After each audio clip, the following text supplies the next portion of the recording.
नमस्कार, अभिवादन। मैं दुर्गेंद्र चौहान।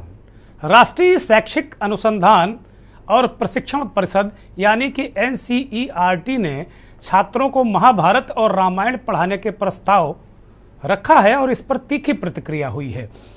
अब all India Muslim personal law board के सदस्य और जाने माने आलिम मौलाना खालिद रशीद फरंगी महली ने इस प्रस्ताव का समर्थन किया है, लेकिन एक शर्त रख दी है। मौलाना कह रहे हैं कि बहुत अच्छी बात है कि धार्मिक जिन किताबों को धार्मिक किताबों का दर्जा प्राप्त है, चाहे वो रामायण हो, रामचरितमानस हो या फिर जो भी अन्य किताबें हैं, महाभारत हो, उनको पढ़ाया जाना चाहिए। लेकिन इसके साथ ही साथ अन्य धर्मों की किताबों को भी पढ़ने और पढ़ाने की आज़ादी भी देनी चाहिए। क्या सवाल ये है कि क्या ये आज़ादी सरकार और NCERT क्या देगी, और जिन किताबों को धार्मिक पुस्तकों का दर्जा हासिल है क्या उन्हें पाठ्यक्रम का हिस्सा बनाया जाना चाहिए? ये सवाल भी बड़ा है। समाजवादी पार्टी के नेता स्वामी प्रसाद मौर्य ने एक बार फिर इस मसले पर बोलकर आग में घी का काम कर दिया है।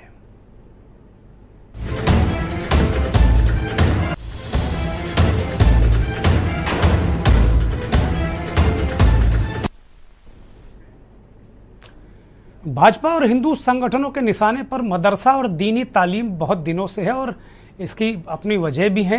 NCERT के इस प्रस्ताव पर तमाम प्रतिक्रियाएं देखने को मिली हैं।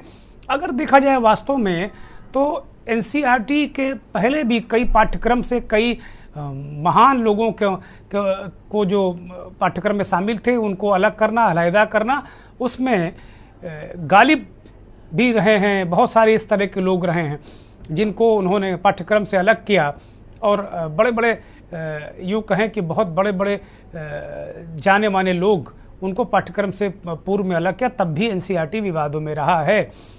लेकिन इस नए ताज़ा विवाद के बाद खालिद रशीद फरंगी महली ने कहा कि NCERT रामायण और महाभारत पढ़ाने का जो प्रस्ताव लेकर आई है वो बहुत अच्छा है।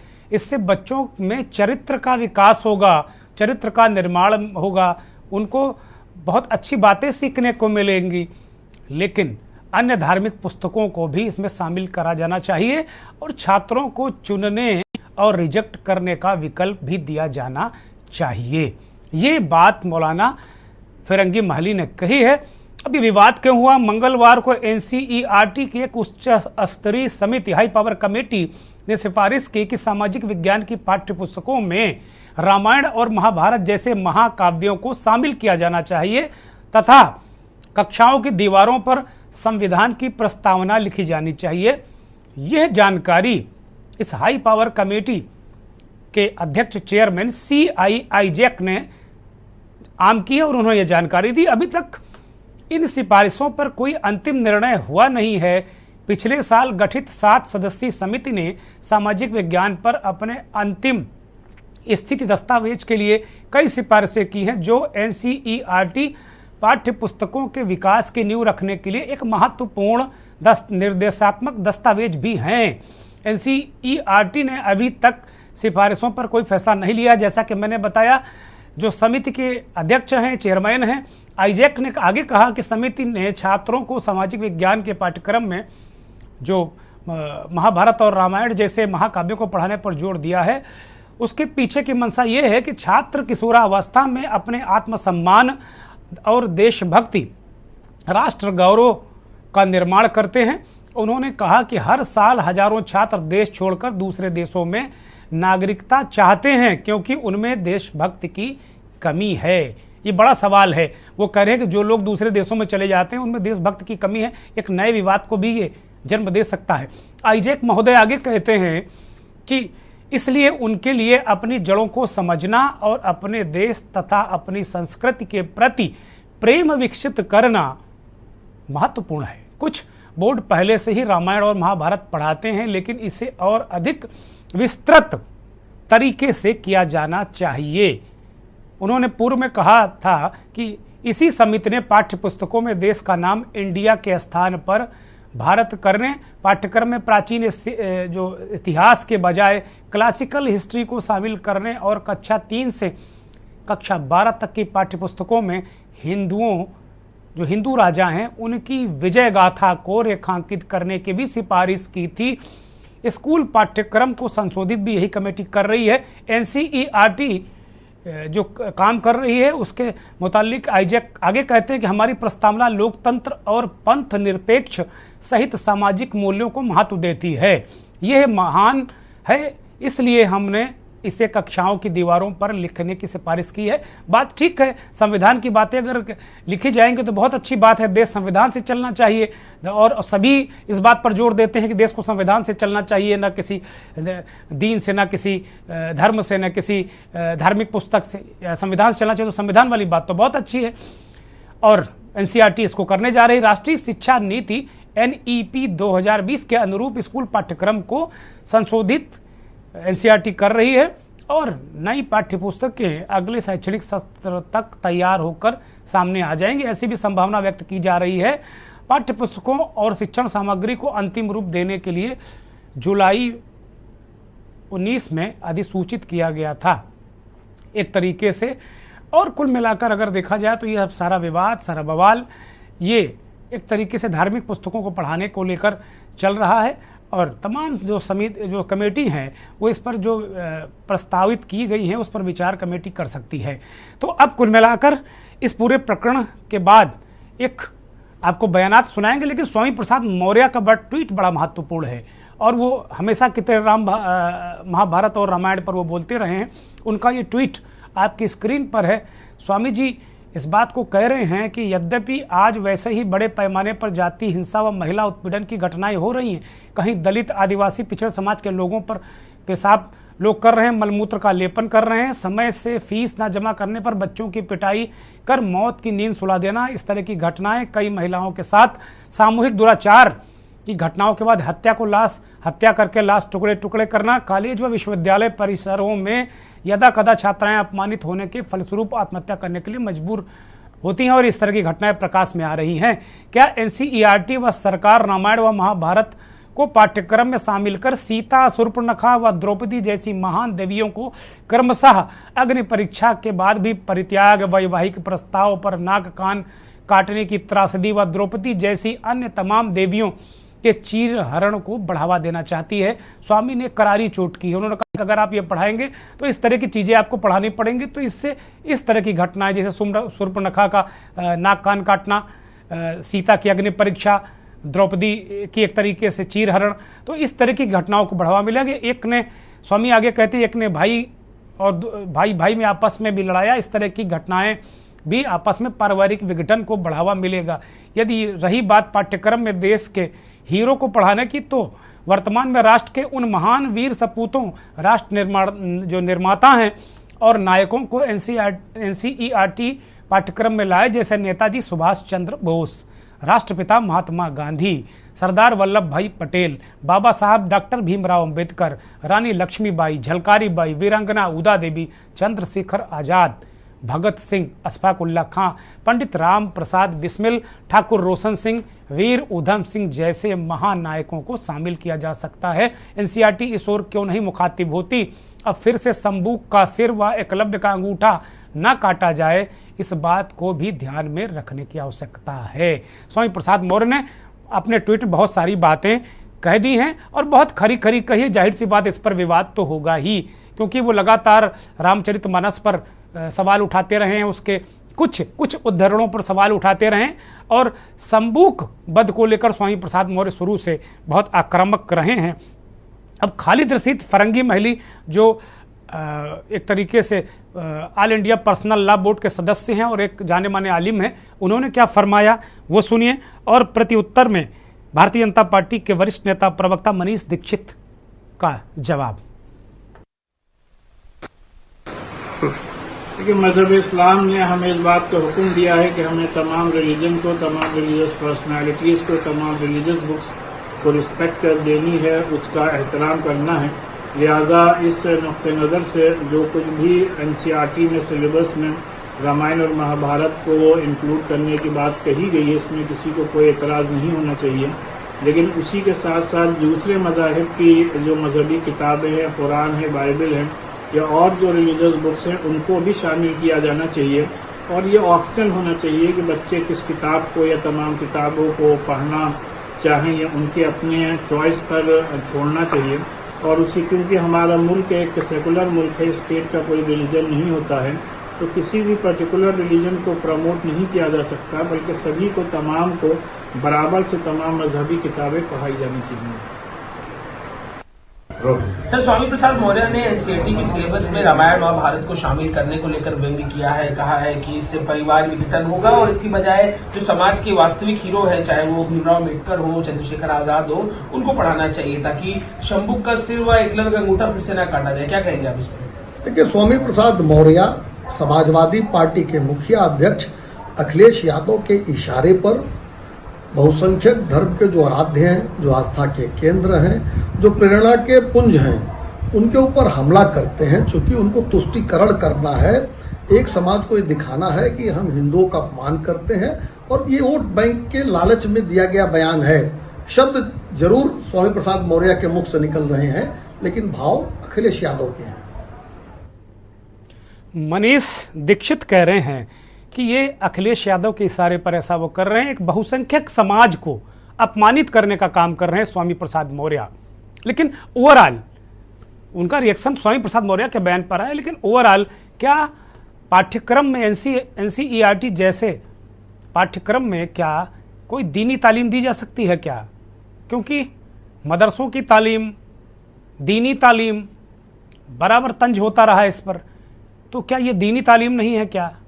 और जैसा कि मौलाना फरंगी महली ने फरमाया कि स्टेट का कोई धर्म नहीं होता और आप किसी एक धर्म की किसी धार्मिक किताब को प्रमोट नहीं कर सकते, तो आपको सबको बराबर रखना पड़ेगा। ये इसीलिए विवाद बढ़ा, यही कारण है। और पूर्व में भी जब एनसीईआरटी ने पाठ्यक्रमों में कोई बदलाव किया है, कोई प्रस्तावना लेकर वो आए हैं, कोई प्रस्ताव लेकर आए हैं, तो इस पर इसीलिए उंगलियां उठती रही हैं और ये कहा जाता रहा है कि इस पूरे पाठ्यक्रम का, पूरी शिक्षा का, पूरी व्यवस्था का भगवाकरण किया जा रहा है और वो एक तरीके से प्रधानमंत्री और उनकी टीम के संरक्षण में, ऐसे आरोप शुरू से लग रहे हैं और विपक्ष इस पर उंगली उठाता रहा है। हमारे साथ कुछ खास मेहमानों का पैनल हमारे साथ जुड़ गया है। प्रोफेसर अरुणेश यादव कांग्रेस के प्रवक्ता हैं, नेता हैं, हमारे साथ जुड़े हैं। प्रोफेसर अरुणेश अपने आप में एक शिक्षाविद भी हैं, तो दोहरा मकसद भी इससे हल हो जाएगा आज हमारा, इसीलिए हमने ऐसे लोगों को आमंत्रित किया है। भारतीय जनता पार्टी के वरिष्ठ नेता राजेश द्विवेदी जी हमारे साथ डुमरियागंज से जुड़े हैं। राजेश जी, बहुत स्वागत, बहुत धन्यवाद, बहुत आभार। कुंवर मोहम्मद आज़ाद साहब हमारे साथ अलीगढ़ मुस्लिम यूनिवर्सिटी से जुड़े हैं, आपका भी बहुत स्वागत आज़ाद साहब, बहुत धन्यवाद और आप का आभार। नीरज झा साहब हमारे साथ काशी से जुड़े हैं, महंत हैं, और थोड़ी देर में कुछ और लोग भी हमारे साथ जुड़ेंगे। वास्तव में अगर देखा जाए कुल मिलाकर तो ये एक नया विवाद एनसीईआरटी की जो प्रस्ताव है एक तरीके से रामायण और महाभारत पढ़ाने को लेकर, उनका एक प्रस्ताव तो बड़ा अच्छा है कि भाई कक्षाओं में संविधान की इबारत जो है उसको लिखा जाना चाहिए, उसकी इबारतों को लिखा जाना चाहिए कक्षाओं में, ताकि बार बार उस पर निगाह पड़े। क्योंकि बार बार मैं देखता हूँ इस देश में इस वक्त कुछ दिनों से, 2-4 सालों से ये बार बार आवाज़, एक बहुत बड़ा वर्ग इस बात को आवाज़ उठा रहा है कि भाई देश संविधान से चलाओ, देश संविधान से चलेगा। ये बहुत सारे सवाल उठ रहे हैं। प्रोफेसर अरुणेश यादव, आपके पास आ रहा हूं। इस पूरे एनसीईआरटी के इस प्रस्ताव पर आपका ओपनिंग कमेंट मैं चाहता हूं, उसके बाद मैं चर्चा को फिर दिशा दूंगा। साहब, किसी भी समाज को आगे बढ़ाने के लिए शिक्षा का महत्व इसको कोई नहीं नकार सकता, और आपने इतना महत्वपूर्ण विषय रखा, उस महत्वपूर्ण विषय में मुझे शामिल किया, तो इसके लिए मैं आपका धन्यवाद अदा करना चाहूँगा। और ऐसे समय में जहाँ पे एजेंडे चलाए जा रहे हैं, तो मैं इस मामले में आपका और आपके चैनल का भी धन्यवाद अदा करना चाहता हूँ कि इतने महत्वपूर्ण और संजीदा विषय को उठाया गया। हम तो बराबर लोगों से कहते रहते हैं एक शिक्षक होने के नाते कि इस समय जो वक्त की जरूरत है वो है बेहतरीन शिक्षा, और क्या हमारा जो देश है वो सही शिक्षा की ओर जा रहा है। एक तरफ जहां विश्व में टेक्नोलॉजी की बात हो रही है, नए नए आविष्कार हो रहे हैं, और हम लोग कहाँ जा रहे हैं, हम लोग कहीं ना कहीं, हमें ऐसा लग रहा है, समाज को पीछे लेके जा रहे हैं। और जो मौजूदा सरकार है, इसमें मुझे कोई गुरेज नहीं है कि उन्होंने शिक्षा का बजट कम किया है, रिसर्च का बजट कम किया है, अनुसंधान का बजट कम किया। और ये कोई ऐसा नहीं है कि मैं रटा रटाया भाषण दे रहा हूं, ये बकायदा इनका जो बजट सत्र आते हैं उसमें आंकड़े दिए जा रहे हैं कि शिक्षा की जो दशा है उसको बिगाड़ने में सरकार ने कोई कसर नहीं छोड़ी है। आप रिसर्च की तरफ जाएं तो रिसर्च के फंड नहीं दिए जा रहे हैं, रिसर्च के लिए स्कॉलरशिप्स नहीं दी जा रही हैं, लोग पीएचडी करने के बाद बेरोजगार हैं, उच्च शिक्षा में उस अनुपात में नौकरियां नहीं दी जा रही हैं। और अगर हम माध्यमिक शिक्षा की बात करें, प्राइमरी शिक्षा की बात करें, तो दुर्गेन्द्र सर, आपसे छुपा हुआ नहीं है कि उत्तर प्रदेश में सबसे ज्यादा शिक्षकों की भर्तियां उत्तर प्रदेश में खाली है। तो जब तक हम शिक्षा की तरफ ध्यान नहीं देंगे, हम एक बेहतर भविष्य का और बेहतर समाज का सृजन नहीं कर सकते। शिक्षा बहुत महत्वपूर्ण है, कई मायने में महत्वपूर्ण है। और शिक्षा की तरफ से मैं आपके चैनल के माध्यम से अनुरोध करूंगा सरकार से कि ठीक है, बाकी सारे काम भी कीजिए, राजनीति आप कर रहे हैं, करते रहिए, लेकिन शिक्षा की तरफ ध्यान दीजिए और ऐसी मिसाल पेश कीजिए कि युवा जो हैं वो, जो इस समय हम देख रहे हैं धर्मांधता, धार्मिक कट्टरता और कहीं ना कहीं एक आपसी नफरत का जो दौर चल रहा है, उसकी बजाय युवा अगर टेक्नोलॉजी की बात करे, साइंस की बात करे, बेहतर भविष्य की बात करे, तो मुझे लगता है कहीं ना कहीं प्रोफेसर साहब आपकी बातों से शायद ही कोई ऐसा व्यक्ति हो जो ना इत्तेफाक रखता हो, चूंकि बहुत सारी बातें बड़ी सैद्धांतिक रूप से सही हैं और ऐसा ही होना चाहिए। ऐसी कल्पना हमने, संविधान जब बना होगा तो ऐसी कल्पना की गई होगी। लेकिन एनसीईआरटी का जो ये प्रस्ताव है, इस पर मैं सीधी और बेबाक टिप्पणी चाहता हूं कि घुमावदार टिप्पणी नहीं, क्योंकि आप लोग भी बचते हो इन सब चीज़ों से, बीइंग ए कांग्रेस लीडर।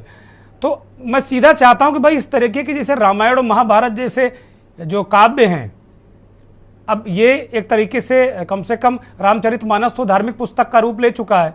और पिछले दिनों जब स्वामी प्रसाद मौर्य ने इस पर बखेड़ा खड़ा किया था और उसके जो पुस्तक के पन्ने वन्ने जलाए गए थे, तो उसको लेकर कहा गया था कि भाई तो अपमान है। तो क्या इस एनसीईआरटी में रामायण और महाभारत को शामिल किया जाना चाहिए सामाजिक विज्ञान के पाठ्यक्रम में? तौर पे धर्म आस्था का विषय है और जब तक हम धर्म से नहीं जुड़ेंगे तब तक हम अपनी संस्कृति को नहीं समझेंगे। बीइंग ए जो हम देश के नागरिक हैं, हिंदू होने के नाते और अपने जाति धर्म में पैदा होने के नाते हम सबको गर्व है। तो धर्म का समावेश, इसका तो कोई विरोध कर ही नहीं रहा है और ना कोई विरोध कर सकता है। और अगर कोई विरोध कर रहा है तो वो उसकी निजी राय होगी। स्वामी प्रसाद मौर्य जी क्यों विरोध कर रहे हैं, और इसमें संजय निषाद जी जो इन्हीं के पार्टी के हैं, बीजेपी के, वो भी रामायण को लेकर कई बातें कह चुके हैं, तो वो क्यों विरोध कर रहे हैं, तो वो उनकी एक निजी धारणा हो सकती है। भाई देखिए, हम तो अब चाह के भी धर्म को अपने आप से आप अलग नहीं कर सकते, लेकिन मेरा तो सिर्फ निवेदन इतना है कि धर्म के साथ साथ साइंस और टेक्नोलॉजी का भी समावेश। भाई अभी मौलाना फरंगी महली को आपने सुना होगा, मैंने भी सुना, मौलाना फरंगी महली ने कहा कि भाई किसी स्टेट का धर्म नहीं हो सकता। अगर आप रामायण पढ़ाओगे तो फिर कल वो कहेंगे कुरान हदीस भी पढ़ने की इजाजत देनी चाहिए। कम से कम कुरान हदीस को भी आप स्वैच्छिक रखो कि भाई कौन कुरान पढ़ना चाहता है, कौन रामायण पढ़ना चाहता है, कौन गीता पढ़ना चाहता है। ये तो फिर आपको आजादी देनी पड़ेगी, क्योंकि देश संविधान से चलता है। और अब एक तरफ उसी प्रस्ताव में कहा जा रहा है कि संविधान की इबारत लिखी जाएगी बच्चों के जो क्लासरूम्स में। तो ये दोहरी बातें कैसे संभव हो सकती? नहीं, निश्चित तौर पे देखिए, सबसे पहले तो हमें अपने धर्म का आदर करना होगा। और चूंकि देश संवैधानिक प्रक्रिया से चल रहा है तो बिना संविधान के तो कुछ संभव है नहीं। और जब संवैधानिक प्रक्रिया से सरकार बनी है तो अगर रामायण और महाभारत को पढ़ने की आजादी है तो कुरान को भी पढ़ने की आजादी होनी चाहिए, बाइबल को भी पढ़ने की आजादी। नहीं, वो आजादी है, कोई रोक नहीं रहा, ना बाइबल पढ़ने से ना गुरु ग्रंथ साहब पढ़ने से कोई रोक नहीं रहा। सवाल ये कि एनसीईआरटी के पाठ्यक्रम में वो कह रहे हैं, उन्होंने स्वागत किया, all India Muslim personal law board ने स्वागत किया है और कहा कि भाई अच्छी बात है, इससे चरित्र निर्माण होगा, बहुत सारी चीजें होंगी। लेकिन वास्तव में बाकी धर्मों के जो मतावलंबी हैं उनको भी कम से कम, मत पंथ को मानने वाले लोग हैं, उनको भी अपनी अपनी मनपसंद किताब पढ़ने की आजादी दी जानी चाहिए। ये वो बात कह रहे हैं। चाहिए, जैन धर्म की किताबें भी होनी चाहिए। जैन धर्म के बारे में भी बताओ, बौद्ध धर्म के बारे में भी बताओ, सभी धर्मों के बारे में होना चाहिए, क्योंकि हमारे देश में सभी धर्म है। ठीक है, और सर्व धर्म समभाव के हिसाब से हमारा देश चल रहा है। मैं कुंवर मोहम्मद को इस चर्चा में शामिल करता हूं, फिर उसके बाद मैं राजेश जी आपके पास आता हूं। कुंवर मोहम्मद, इस पूरे जो घटनाक्रम पे एनसीईआरटी ने ये एक प्रस्ताव पारित किया, हालांकि अंतिम नहीं है अभी। एनसीईआरटी के जो चेयरमैन हैं उन्होंने इस बात को कहा, आईजेक महोदय ने इस बात को कहा कि नहीं ये अंतिम नहीं है, लेकिन इसको पढ़ाया जाना चाहिए, ऐसी प्रस्ताव उन्होंने किया है। इस पर क्या नज़रिया आप रखते हैं, एक महत्वपूर्ण संस्थान के से जुड़े होने के कारण, और आपने वहाँ अध्ययन भी किया होगा? देखिए, मैं तो सिर्फ इतना कहना चाहता हूँ, मेरी आवाज आ रही है आपको? हाँ, दर्शक सुन रहे हैं, बोलिए कृपया। कि मैं इतना कहना चाहता हूं कि कोई भी शिक्षा संस्थान, एनसीईआरटी जो है वो हिंदुस्तान की वो संस्था है जो हमारा भविष्य तय करती है। एनसीईआरटी से जो है वो पूरा हमारा भविष्य तय होता है, यहाँ तक कि हमारी ब्यूरोक्रेसी, हमारे ऑफिसर जो हैं वो सब एनसीईआरटी से तैयार होते हैं। तो अगर एनसीईआरटी इस तरह की चीजों को शामिल कर रही है जो धार्मिक चीजें हैं, पहली बात तो आपने ही सवाल का जो है जवाब दे दिया था, जवाब आपने ही दिया खुद। आपने कहा कि ये महाकाव्य, अगर महाकाव्य के आधार पर शामिल कर रही है तो मुझे लगता है कि शामिल कर लेना चाहिए। लेकिन दूसरी चीज ये है कि जो उन्होंने तर्क दिया है वो तर्क मेरी समझ में नहीं आ रहा है। उस तर्क को वो थोड़ा सा विस्तार से समझाएं कि जो भावना, देशभक्ति की भावना है वो कम होती जा रही है और वो इससे बढ़ेगी, कैसे बढ़ेगी इससे, वो हमें समझाएं। स्वामी प्रसाद मौर्य जी ने ये व्यक्तिगत राय नहीं दी है, उन्होंने ये वो राय दी है जिस वक्त महाभारत का जो काल दिखाया है व्यास जी ने, और जो काल दिखाया है हमारे वाल्मीकि जी ने उसका रामायण का, उस काल में जो भी जुल्म था उस वक्त जो है, जो भी कुछ हुआ, जो भी घटनाएं हुई, उस वक्त मुसलमानों के साथ तो हुई नहीं थी, ना जैनियों के साथ हुई थी, ना पारसियों के साथ हुई थी। सनातन धर्म को मानने वालों का ही पूरा के पूरा उस वक्त का जो अस्तित्व नजर आता है रामायण और महाभारत में, सिर्फ सनातन धर्म का ही नजर आता है, जिसे आज हिंदुइज्म कहा जाता है। तो जाहिर सी बात है कि कहीं ना कहीं मनुवाद का उसके ऊपर पूरा के पूरा साया है, प्रकोप है। दोनों उसमें जो जिन्हें कुछ लोग धार्मिक भी कहते हैं, लेकिन आपने कहा महाकाव्य हैं, दोनों महाकाव्य में जो है नजर आता है कहीं ना कहीं किसी विशेष जाति विशेष। एनसीईआरटी तो मोहम्मद साहब एक तरीके से एनसीईआरटी तो इस बात को कह रही, वो कोई धार्मिक किताब के रूप में शामिल नहीं कर रही, वो कह रही भाई ये महाकाव्य के रूप में हम इसको शामिल कर रहे हैं, वो तो क्लियर किया उन्होंने। लेकिन दूसरा पहलू, जैसा कि उन्होंने कहा कि बहुत सारे लोगों को अपनी संस्कृति, अपने कल्चर के बारे में पता नहीं चलता, तो वो जो देश छोड़ने का कारण भी वो एक संस्कृति और आपके जो धार्मिक चीजों का ज्ञान ना होना, देश प्रेम ना होना, ये बात ही बड़ा सवाल वो उठा रहे हैं। अमेरिका में तो नहीं पढ़ा जाते महाभारत, वहां क्यों वो अमेरिका वाले क्यों नहीं देश छोड़ रहे हैं, कनाडा वाले क्यों नहीं छोड़ रहे हैं? अरे अपने देश में आप ये देखिए क्यों देश छोड़ रहे हैं, क्योंकि रोजी नहीं है, रोजगार नहीं है, इसलिए देश छोड़ रहे हैं। देशभक्ति की कमी नहीं है, लेकिन रोटी खाने के लिए तो परदेश शुरू से चलते चले आ रहे हैं लोग। वो रोटी के लिए परदेश जा रहे हैं, ना कि सुरक्षा की भावना खत्म हो चुकी है देश से। सुरक्षा की भावना पैदा करिए, एजुकेशन पैदा करिए, रोजगार पैदा करिए।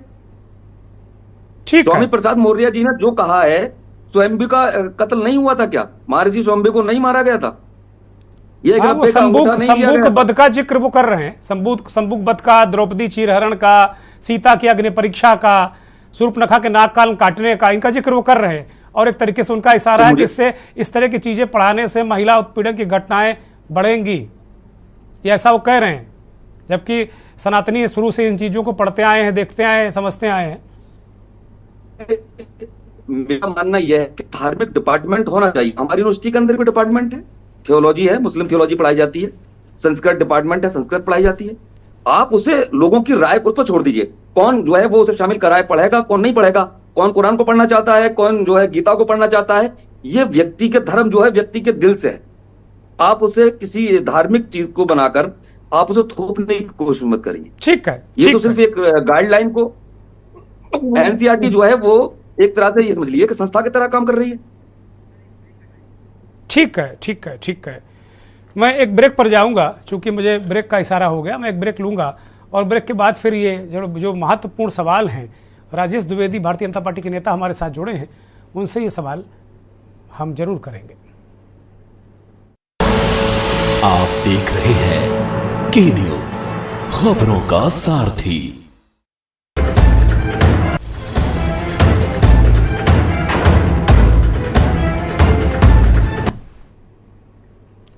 ब्रेक से लौट आए हैं, सीधे रुख करेंगे राजेश द्विवेदी, भारतीय जनता पार्टी के वरिष्ठ नेता, डुमरियागंज से हमारे साथ सीधे जुड़े हुए हैं। राजेश जी, मैं सीधे आपके पास आ रहा हूं।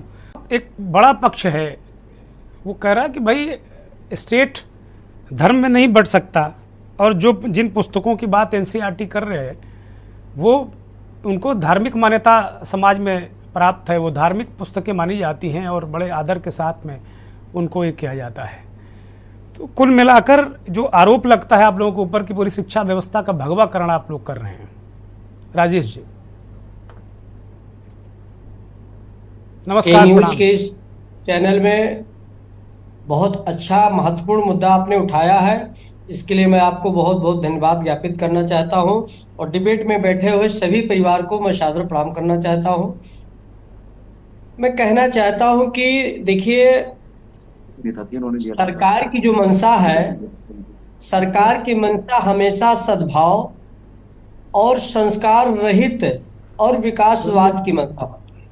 सरकार कभी नहीं चाहती है कि एक व्यक्ति विशेष या धर्मात्म के रूप में जो है कोई कार्य करे। लेकिन मैं कहना चाहता हूं कि एनसीईआरटी में जो बदलाव किए जा रहे हैं, क्या बाबर जब आए या औरंगजेब आए हमारे इस देश को लूटने के लिए आए, और देश को लूटने के पश्चात में जब उनका मन यहाँ लग गया, और मन लगने के पश्चात में मेरे देश का पैसा, मेरे देश का पत्थर, मेरे देश की जमीन और मेरे देश के मिस्त्री, मेरे देश के कारीगर के परिवार के लोगों ने किस रूप में, अच्छा चाहे वो लाल किला बनाया हो, मेरे देश का ही पैसा, भारत का ही पैसा। लेकिन मैं कह रहा हूं कि औरंगजेब ने जिन क्रूरतियों को भारत देश के परिवार को इतने कत्लेआम किए, मंदिरों को तोड़ा, क्या ये पाठ्यक्रम में सम्मिलित नहीं होना चाहिए था? ये नहीं हुआ। क्यों नहीं हुआ?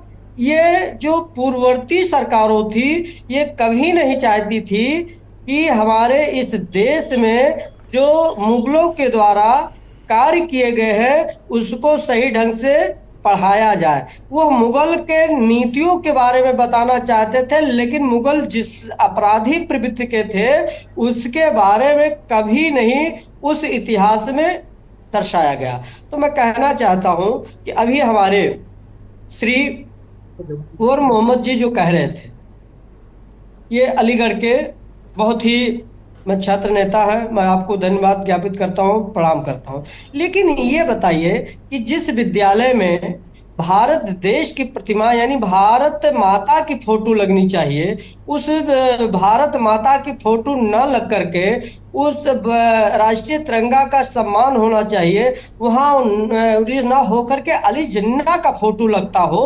आप इस विषय पे क्या कहना चाहेंगे? मैं इस विषय पे आपसे पूछना चाहता हूं।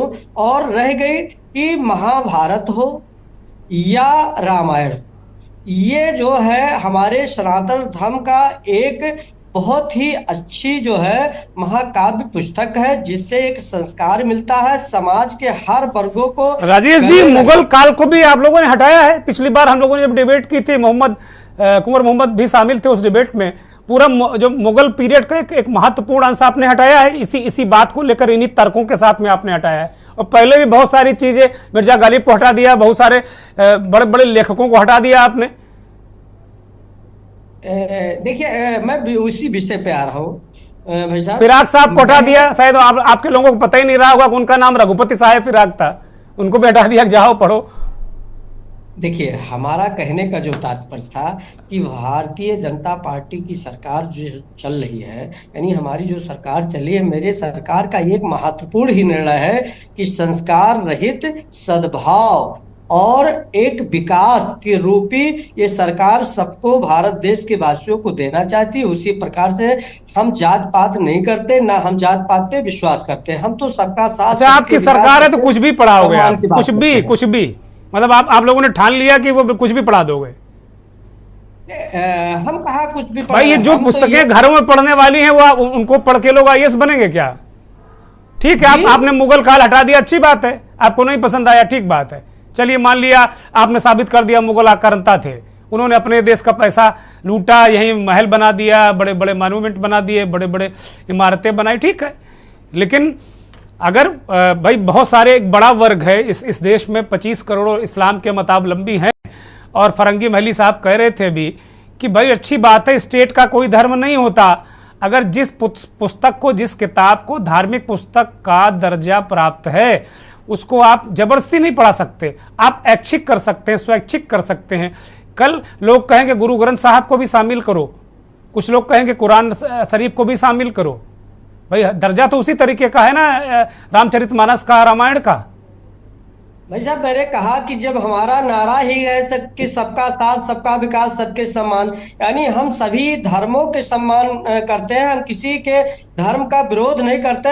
हम समाजवादी पार्टी के माननीय अखिलेश यादव जी के जो ये है स्वामी जी, स्वामी मौर्य जी, उनकी तरह नहीं है कि अपने बहुसंख्यक समाज, जो सनातन धर्म एक संस्कार रहित परिवार होता है, और प्रभु श्री रामचरित स्वामी जी को तो मत कहिए, स्वामी जी कह रहे हैं कि ये जो सनातन जिसको आप कहते हैं, इसको हिंदू धर्म कहते हैं, ये ब्राह्मणवादी व्यवस्था है, ब्राह्मणों द्वारा रचित एक व्यवस्था है, ये सनातन नहीं है। स्वामी जी उसके तमाम बार इस बात को कह चुके हैं, तो उनको तो आप और वो जो तर्क दे रहे, संबूक वध का तर्क दे रहे, द्रौपदी चीरहरण का, सीता अग्नि परीक्षा, सूर्पनखा के नाक कान काटने का, वो कह रहे हैं भाई ये सब पढ़ाओगे आप तो वास्तव में फिर आगे की पीढ़ी क्या करेगी? महिलाओं का सम्मान कहां बचेगा?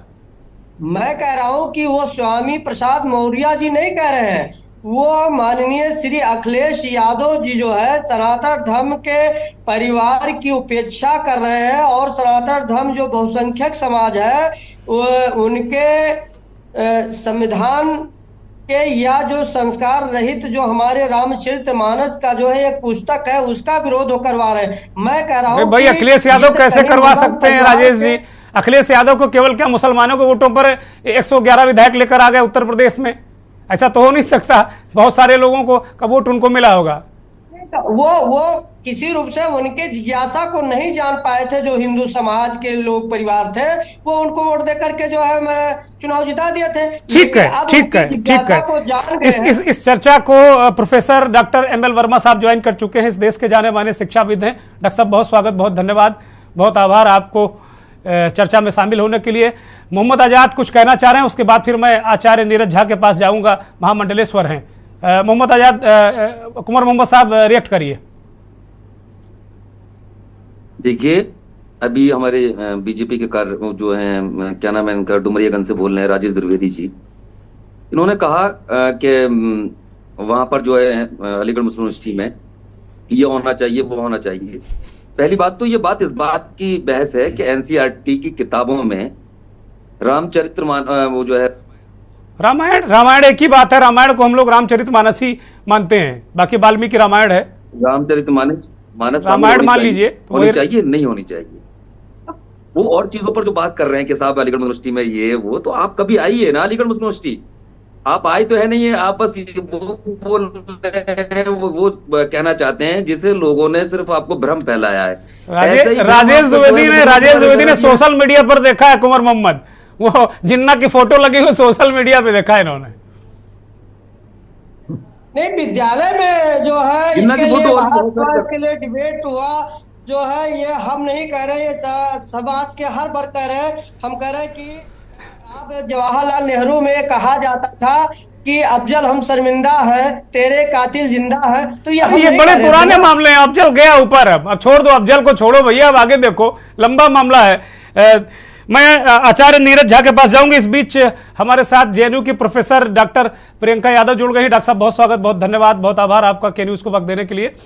और आचार्य नीरज जी, क्या कहीं किसी जो एक तरीके से पंथ निरपेक्ष, धर्म निरपेक्ष जो स्टेट है, वहां क्या कोई दीनी तालीम एनसीईआरटी जैसी संस्था को देनी चाहिए क्या?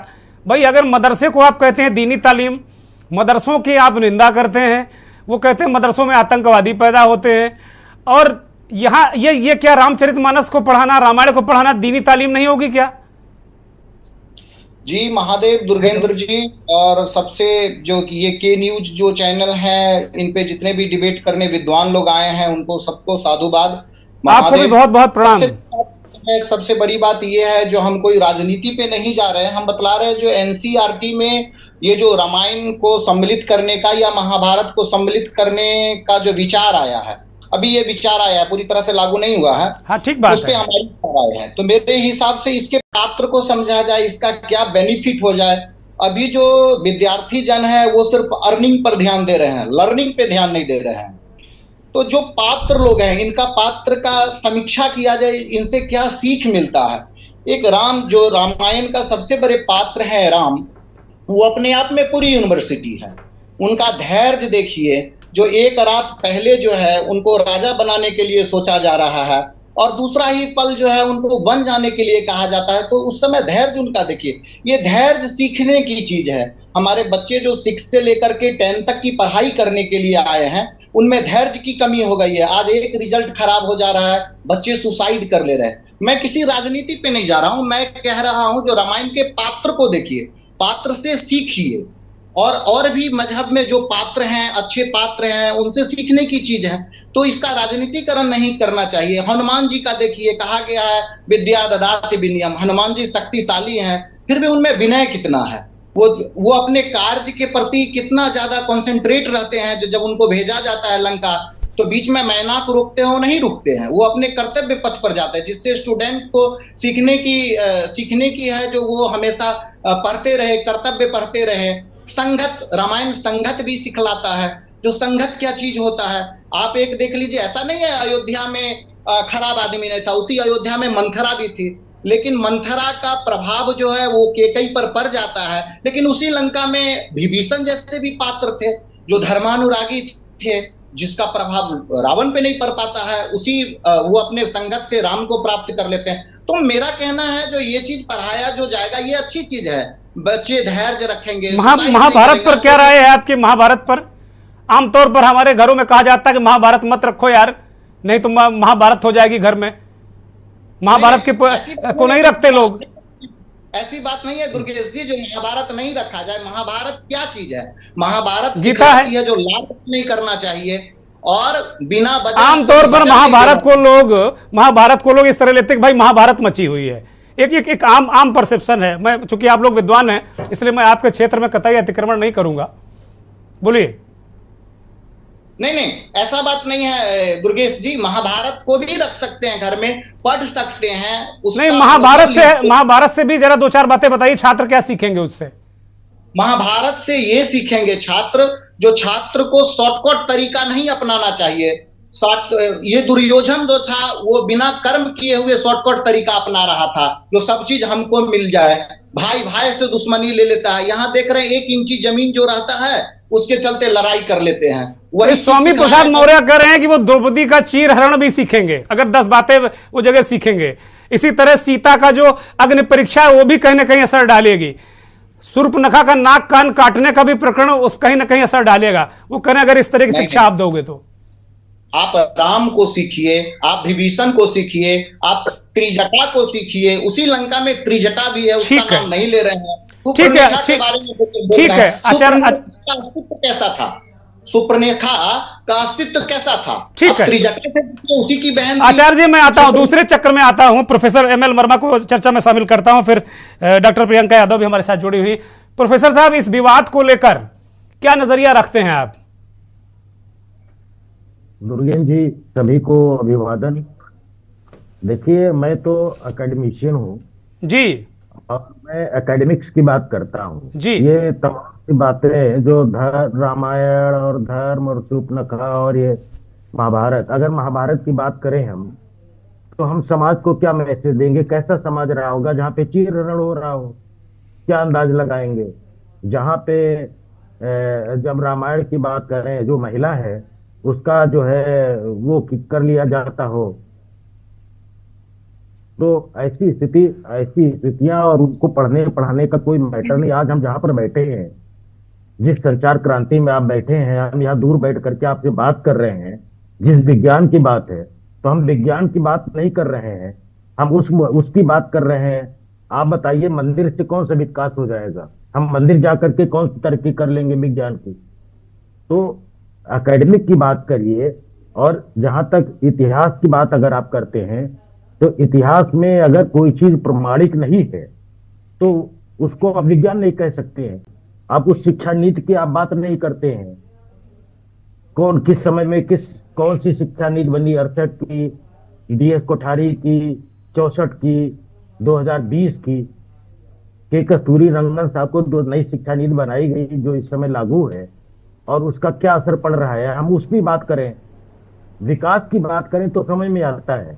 और बाकी ये सब चीजें जो ये जोड़ना और ये घटाना, ये राजनीति की बात है। और मुझे लगता है कि ऐसी राजनीति देश को विकास के रास्ते पर नहीं ले जाएगी। ठीक बात। जी जी, मैं प्रोफेसर प्रियंका यादव को चर्चा में शामिल करता हूं। प्रोफेसर साहब, आपके पास आ रहा हूं। डॉक्टर ML वर्मा ने इस बात को कहा कि भाई विज्ञान परक चीजें होनी चाहिए। NCERT ने जो सिफारिश की है, प्रस्ताव दिया है, उसमें ये भी उसने एक तर्क दिया है, वो विवाद का और चर्चा का नया विषय है, एक नया आयाम खोलेगा कि बहुत बड़े पैमाने पर ब्रेन ड्रेन हो रहा है इस देश से, दूसरे देशों में लोग नागरिकता लेकर जा रहे हैं। और उसका कारण यह है कि हम रामायण और महाभारत नहीं पढ़ा रहे हैं, हम संस्कार नहीं दे रहे हैं, इसलिए वो भारत से प्रेम नहीं कर रहे हैं। जब रामायण महाभारत नहीं पढ़ेंगे तो राष्ट्र प्रेम नहीं होगा, राष्ट्र प्रेम नहीं होगा तो देश से भाग जाएंगे। ये तर्क है NCERT का। डॉक्टर यादव, मैं इस तर्क को तो सपोर्ट नहीं करूंगी। बहरहाल मैं कुछ बातें और कुछ हाईलाइट आपको जरूर बताना चाहूंगी जो मैंने अभी तक की डिबेट देखी और जो मैं इस मुद्दे को जहां तक समझती हूँ। जी, सबसे पहली बात, हमें किसी रिलीजियस टेक्स्ट को डिफेंड करने की जरूरत क्या है? सबसे पहले हम यहाँ पे लेट्स थिंक अबाउट नॉलेज। हम नॉलेज सिस्टम की बात करते हैं। हमको बात करनी है तो ज्ञान पॉलिटिक्स का मुद्दा कब से बन गया? ज्ञान कब से किसी रिलीजन का हो गया? ज्ञान कब से हिंदू मुस्लिम हुआ है? ज्ञान कब से तेरा मेरा हुआ है? ये मुझे नहीं पता, ये होना भी नहीं चाहिए। हम अगर एक नेशन है जो सेक्युलर है, यहाँ पे जो भी हमारे सोर्सेस ऑफ नॉलेज है, रामायण महाभारता, ठीक है, जो ML वर्मा साहब ने कहा कि इसके हिस्ट्री में कोई एविडेंस नहीं है, but it is a recognised text.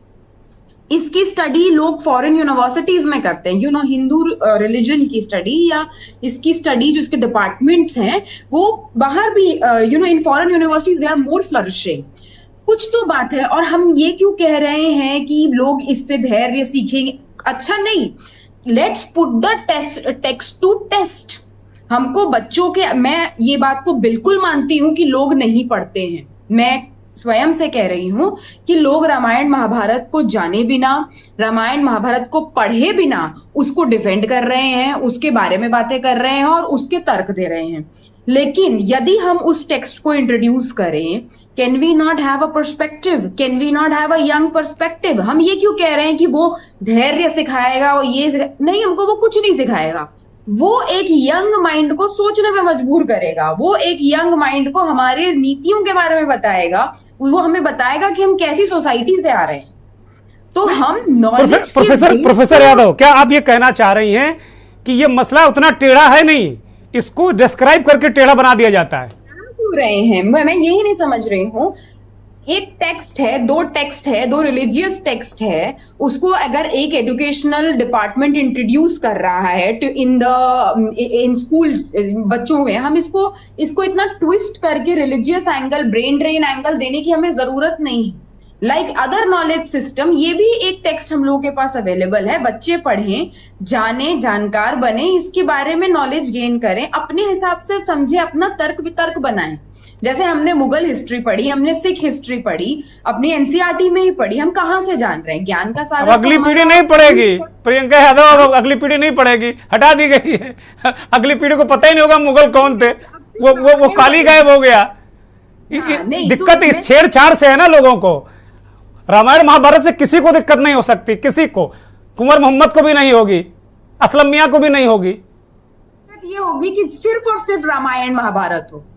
दिक्कत यहाँ पे नहीं, अगर दिक्कत ये नहीं है कि अगर मदरसा भी है, ठीक है, कोई बात नहीं, सिख ग्रंथ को भी हम लाइए, आप सिखों के जो गुरु ग्रंथ साहिब है उसकी भी पढ़ाई कराइए। ये बात यही जो आलिम कह रहे हैं, बहुत सारे लोग कह रहे हैं कि इसको कंपलसरी थोपिए मत, आप आप स्वैच्छिक जो कुछ पढ़ना चाह रहा है उसको पढ़ने दीजिए, आप ये आजादी दीजिए, बहुत अच्छी बात है, बहुत अच्छी बात है। बता रही हूँ, मैं आपको फैक्ट बता रही हूँ। मैं डीएवी सेक्टर 6 द्वारका स्कूल से पढ़ी हूँ। मैंने अपने करिकुलम में वेद पाठ के अंदर Ramayana Mahabharata as an optional subject पढ़ा है। वो एक प्राइवेट इंस्टीट्यूशन ने इंट्रोड्यूस कराया था, तो ये एक प्रेरोगेटिव है। Let's just keep it optional. वो नॉलेज सिस्टम तो है ना, हम ये क्यों कर, आज से हम लोग रामायण महाभारत को ये टैग क्यों दे रहे हैं कि उसमें शूर्पणखा कैसी है, उसमें चीरहरण हो रहा है, उसमें धैर्य ही मिलेगा। बहुत इंटरेस्टिंग टेक्स्ट है। आप उसमें सीता का फेमिनिज्म देख सकते हैं, उसमें राम जी का जो लेयर्ड पर्सनालिटी है उसको देख सकते हैं। बहुत इंटरेस्टिंग है टू अंडरस्टैंड सोसाइटी। आज को अगर रिफ्लेक्शन के वाइज में देखा जाए तो मेरा प्रॉब्लम ये है इस टेक्स्ट की ब्रांडिंग से, जो हम लोग इसकी रिलीजियस ब्रांडिंग कर रहे हैं ना कि ये यही होगा, वो मेरी प्रॉब्लम है। और मुझे इसको मैं इसको सिर्फ और सिर्फ एक नॉलेज के सोर्स के हिसाब से देखती हूँ। मैं ये किसी के पहली बात तो रामायण महाभारत किसी पार्टी का कैसे हो गया? ये एक रिलीजियस टेक्स्ट है, हमें एक रिलीजन ने दिया है। उस जिस तरीके से सिखिज्म में हम लोगों को गुरु ग्रंथ साहिब मिली हुई है, कुरान मिला हुआ है। You know, in university levels, at many colleges and foreign universities, they used to have a comparison between texts, ताकि ट्रुथ बाहर निकल कर आए। सच्चाई क्या है? The best possible inquiry can happen। बस वही चीज हम प्रोड्यूस करें सामने के लिए। इसमें ये ब्रेन ड्रेन की थ्योरी तो मैं एक्सेप्ट नहीं कर रही। दूसरी चीज मैं ये नहीं एक्सेप्ट करती हूँ कि हम सिर्फ नेगेटिव चीजें सीखेंगे और या तो सिर्फ हम पॉजिटिव ही सीखेंगे। I am saying let's introduce the text to put to test. बच्चे पढ़ें, अपनी पर्सपेक्टिव, नई पीढ़ी समझे, अपने हिसाब से समझे, अपने लहजे से। ये जो नई पीढ़ी भी है सर, ये भी बहुत इंटरेस्टिंग पीढ़ी है जिसकी हम बात कर रहे हैं और जिसकी हम इतनी चिंता कर रहे हैं। जब ये टेक्स्ट अगर वो सच में पढ़ते हैं या कि वो जो पर्सपेक्टिव लाते हैं वो क्या समझ रहे हैं, हमारे लिए भी एक अपने आप में पर्सपेक्टिव का गेटवे खुलेगा। ठीक बात है, ठीक बात है। बड़ी बड़ी बड़ी महत्वपूर्ण बातें। कुंवर मोहम्मद साहब, मैं आपके पास आ रहा हूँ, चूंकि अभी ये हमारा दूसरा अंतिम राउंड है और इसमें बहुत कम समय होगा, तो बहुत कम समय में आप लोग बोलेंगे तो बड़ी मेहरबानी होगी। डॉक्टर प्रोफेसर प्रियंका यादव ने बहुत कई दरवाजे इसमें खोल दिए। उनको दो चीज़ों पर एतराज है कि एक तो इसकी कोई कॉपीराइट मत ले, कोई दल, कोई व्यक्ति, कोई सनातन का झंडा किसी का मत उठाए, उसको जरूरत नहीं है, इसको ज्ञान के रूप में लेना चाहिए। लगभग घुमा फिरा की बातें प्रोफेसर वर्मा ने भी वही बातें कही। कुंवर मोहम्मद, देखिए, झंडा तो वो उठा चुके हैं और झंडा उठाने के उद्देश्य से उन्होंने ये एनसीईआरटी में जो है शामिल करने की कोशिश कर रहे हैं। जैसे मुगल पीरियड को हटाया, आपने देखा होगा हिंदुस्तान से बाहर जितने भी राष्ट्रीय अध्यक्ष यहाँ आते हैं, उनकी ख्वाहिशें ये होती है कि वो जो है वो ताजमहल को देखने जाएं। कभी किसी ने ये कहा कि आप हमको वो जगह दिखाइए जहां पर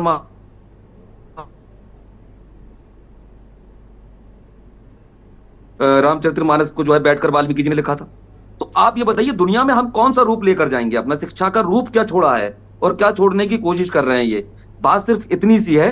अगर आपको रिलीजियस पढ़ाना है तो फिर सारे रिलीजियस का शामिल करिए, और अगर आपको जो है काव्य पढ़ाना है तो हर रिलीजियस में काव्य है। जो एक पद्मावत है वो भी एक काव्य है, और वो एक लिखा है ऐसे व्यक्ति ने जो जायसी साहब ने लिखा है, तो आप उसे भी शामिल कर सकते हैं। लेकिन जब बात आ रही है आपको हिस्ट्री पढ़ाने की, जैसे मैडम ने कहा कि भाई हिस्ट्री उसमें और भी शामिल थी, जब हिस्ट्री शामिल थी तो फिर आप हिस्ट्री में उन लोगों को लीजिए ना जिन्होंने हिंदुस्तान के लिए किया है, जो मौजूद हैं, जिन्हें हम जानते हैं, जिन्हें दुनिया जानती है, दुनिया पहचानती है, ऑथेंटिक है। आप उन चीजों को शामिल क्यों नहीं करते? बहादुर शाह जफर को शामिल करने में क्या बुराई है? कराइए आप उन्हें शामिल। लेकिन आप धर्म का झंडा, धर्म की बात कि साहब हमने शामिल करा दिया वरना ये लोग नहीं करते, आप इसी को 2024 में। मुझे लगता है कुंवर मोहम्मद साहब, जो आपने सवाल उठाया कि कोई जो विदेशी राष्ट्राध्यक्ष आते हैं तो वो ताजमहल देखते हैं, लाल किला देखते हैं, मुझे लगता है आने वाले समय में वो अयोध्या जाएंगे। इतना भव्य भारतीय जनता पार्टी के लोग उसको इतना भव्य बना रहे हैं कि मुझे लगता है सारे लोग अयोध्या जाएंगे। प्रोफेसर प्रियंका कुछ कहना चाह रहे हैं, फिर मैं बाकी लोगों के पास जाऊंगा। भारत का संविधान बना रहा है। नहीं सर, आपको पता है हिंदू रिलीजन पे सबसे ज्यादा रिसर्च अगर कोई करता है तो वो फॉरेन यूनिवर्सिटीज के ही लोग हैं और बाहर के ही लोग हैं। उनको हमारे रामचंद्र, संस्कृत यूनिवर्सिटीज बाहर सबसे ज्यादा सेटअप है। ब्रेन ड्रेन नहीं हुआ है। बाहर के लोग, अगर यहाँ इंडिया से लोग बाहर भी गए हैं तो उन्होंने इंडिया का ही परचम लहराया है। और इंडिया के ही अच्छा, ये आचार्य जी कह रहे हैं, आचार्य नीरज झा कह रहे हैं कि अर्निंग लोग अर्निंग के लिए भाग रहे, लर्निंग नहीं कर रहे हैं। अब केवल लर्निंग करते रहेंगे तो पता चला 3-4 पीढ़ियां तो गुर्बत में चली जाएंगी, तो अर्निंग कैसे करेंगे वो? इतनी महंगी पढ़ाई कर दी है सरकार ने, IIT और IIM की फीस इतनी हो गई है कि क्रैक करिए, उसके बाद पूरा घर बार बेच डालिए। गरीब आदमी गांव का हो तो बेच डालेगा, तब वो IIM IIT पढ़ा पाएगा अगर अपने टैलेंटेड लड़का है। तो जब अर्निंग नहीं होगी तो लर्निंग धरी रह जाएगी। मेरा ये अपने आप में एक मेरा पक्ष है और तर्क है। मैं सीधे भारतीय जनता पार्टी के नेता के पास आऊंगा कि भाई बात ठीक है, प्रोफेसर प्रियंका ने कहा कि आप लोग क्यों ब्रांडिंग क्यों करते हैं, आप लोग कहे आप सनातन का झंडा उठाते हैं, सनातन आप ही का तो नहीं है ना, सारे लोगों का है। देखिए, हम भारत देश का जो गौरवशाली झंडा है हम उसको उठाते हैं। हम सनातन धर्म का झंडा अपने संस्कार के लिए और समाज के हित के लिए उठाते हैं। हमारा कहने का मतलब यह है कि हम समाज के अंदर एक अच्छी शिक्षा और एक संस्कारित शिक्षा दें, जो प्रभु श्री रामचंद्र जी अपने जीवन काल में एक मर्यादा में रह करके ये कार्य किए थे। हम उस शिक्षा को देने जा रहे हैं तो उसमें किसी को इतराज क्यों? मैं जो भैया अभी कह रहे थे मोहम्मद जी कि उन्होंने मुगल के जो है इतिहास को हटाया, मैंने इतिहास को नहीं हटाया है, कुछ तथ्य जो गलत तरीके से दर्शाए गए थे उस तथ्य को हटाए गए। मुगल का जो भी बहुत बड़ा पीरियड हटा दिया राजेश जी, पढ़िएगा, बहुत बड़ा पीरियड हटा दिया आपने, मुझे अच्छी तरह याद, हम लोग चर्चा कर चुके हैं इसमें। तो उस तथ्य को नहीं हटाया जा रहा है कि जो अमर्यादित तथ्य हैं उनको यदि एक्सपर्ट की समिति के द्वारा जो है उस पे कुछ करके हटाई है तो उसमें जो है सरकार। ठीक है राजेश जी प्लीज आप शांत हो जाइए, वक्त नहीं मेरे पास। मैं एक छोटा सा कमेंट आचार्य नीरज झा से लूंगा। नीरज झा, एक छोटा सा कमेंट आचार्य जी, उसके बाद मैं अरुणेश यादव के पास जाऊंगा। प्रोफेसर देखिए दुर्गेंद्र जी, वो मैम JNU की जो मैम है बहुत अच्छी चीज बताई, मैं सहमत भी हूँ। और मैं ये कहता हूँ जो एक बार आप पढ़ के देखिए, आप इसका राजनीतिकरण नहीं कीजिए। यहाँ राजनीतिकरण हो गया, जो हम इसका श्रेय लें, हम इसका श्रेय लें। आचार्य जी, हम लोग जो गांव में रहते थे ना, तो जो बाकायदे हम लोग इसका पाठ घर घर पाठ होता था, रामचरितमानस का, रामायण पढ़ने जाया करते थे, ढोलक मंजीरा बजा के पूरी रात। मतलब गांव के 2-4 लड़के एक्सपर्ट होते थे, वो हर घर में ढोलक बजाने चले जाते थे। तो इतना पढ़ा है कि कुछ कहने को नहीं। और ये कण में जब से इसको विवाद बनाना शुरू किया गया तब से दिक्कतें हो गई। इसका श्रेय किसी को नहीं लेना चाहिए, ये तो बचपन से ही हमारे संस्कार में है। आप उसको रीडिंग कीजिए, आप उसको पढ़िए, उस पर विचार कीजिए, जो ये हमें क्या सीख देती है, विश्वास कीजिए, ये बच्चों के लिए बहुत अच्छी चीज है। वो पढ़ के तो देखे, न्यू जनरेशन जो नहीं पढ़ पा रहे हैं वो पढ़ के देखे, वो सीखे, वो खुद सीख लेंगे। ठीक है आचार्य जी, ठीक है, धन्यवाद। प्रोफेसर अरुणेश यादव, एक छोटी सी टिप्पणी। जी, मैं सिर्फ इतना कहूंगा कि बाध्यता की बजाय अगर इसको ऐच्छिक रखा जाए, बच्चे स्वेच्छा से पढ़ेंगे। और मैं तो आपके चैनल के माध्यम से सरकार से ये निवेदन करूंगा कि गुणवत्ता पे ध्यान दी जाए, रोजगार पे ध्यान दिया जाए। शिक्षा में जो फंड कम कर दिया है हायर एजुकेशन में, प्रियंका मैम भी उससे सहमत होगी, उस फंड को बढ़ाइए, रिसर्च के फंड को बढ़ाइए। बच्चे विदेश में क्यों जा रहे हैं?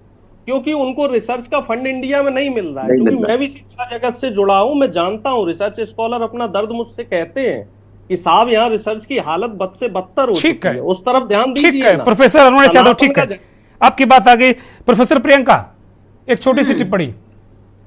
बिल्कुल अरुणेश जी ने बिल्कुल सही बात बोली है कि अगर हम लोग ब्रेन ड्रेन वाकई में हो रहा है तो उसका जो जड़ है उसको हमको जानने की जरूरत है। उसका जड़ रामायण महाभारत के इंट्रोडक्शन से तो नहीं है, फंडिंग और बाकी जो बड़े मुद्दे हैं, और जैसे उस पे ध्यान देना हमें बहुत ज्यादा जरूरी है। और आपकी बात से मैं बिल्कुल सहमत हूँ। मेरे घर में आज भी रामायण रामचरितमानस रखी हुई है, हम खुद पाठ करते हैं और हम हमेशा पढ़ते आए, हम बचपन से रामायण होता हुआ देख रहे हैं।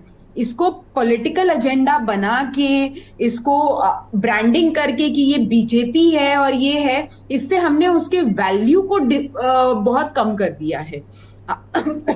As a part of the Indian knowledge system under the national education policy, जहां पे हम बात करते हैं कि अगर हम लोग असल में इंडियन नेशनलिज्म की बात करते हैं, अगर हम इंडियन नॉलेज सिस्टम की बात करते हैं, तो हमको इसको as a source of knowledge लेना चाहिए, not as a source of politics. ठीक है, पहली चीज। ठीक है प्रोफेसर यादव, ठीक है। मैं अंतिम टिप्पणी के लिए प्रोफेसर डॉक्टर ML वर्मा के पास जाऊंगा। डॉक्टर साहब, अंतिम टिप्पणी आपकी इस कार्यक्रम में। दुर्गेंद्र जी, बेसिक मैटर क्या है, this is the religious symbol of political mobilisation. तो पॉलिटिकल मोबिलाइजेशन के लिए ऐसे मैटर को रखना मेरे ख्याल से अच्छा नहीं है। विज्ञान को रखा जाए और चीजों को रखा जाए जिससे हम आगे बढ़े। खाली इस मैटर को पॉलिटिसाइज करके इसके बाद में जो है शिक्षा जगत को वो किया जाए, ये अच्छा नहीं लग रहा है। बहुत शुक्रिया, बहुत शुक्रिया प्रोफेसर डॉक्टर ML वर्मा, बहुत शुक्रिया आपका। Professor Anuresh Yadav, professor Priyanka Yadav, doctor Rajesh Dwivedi ji आपका भी शुक्रिया, कुंवर मोहम्मद साहब और नीरज झा महान जी आपका भी बहुत बहुत शुक्रिया। बहुत बहुत आभार उन करोड़ों दर्शकों का जो के न्यूज़ को देखते हैं, हमारे इस खास कार्यक्रम मंथन को देखते हैं। मंथन का जो सार है वो यही निकला कि शिक्षा, हम लोग जब बचपन में गाँवों में रहते थे और रामचरितमानस का पाठ, जिसे हम रामायण कहते हैं आम बोलचाल की भाषा में, उसका जब पाठ होता था कहीं तो बड़ी श्रद्धा से जाते थे, रात रात भर वो पाठ करते थे और बाकायदे टीमें बनती थी। और मजाल है कि रामचरितमानस या रामायण के प्रति कोई टिप्पणी कर दे, और आज आप देख लीजिए किस तरीके का माहौल। जैसा डॉक्टर प्रियंका ने कहा कि ये केवल एक तरीके से कॉपीराइट जिन लोगों ने इसको किया उसकी वजह से इस तरह की चीज़ें हो रही। रामचरितमानस हो, चाहे महाभारत हो, चाहे रामायण हो, चाहे जो भी अन्य धर्मों के जो भी धर्म ग्रंथ हैं, उनकी जो शिक्षा है उसको लेने से समाज का कल्याण होगा, लर्निंग भी होगी और अर्निंग भी होगी। बहुत बहुत धन्यवाद, नमस्कार।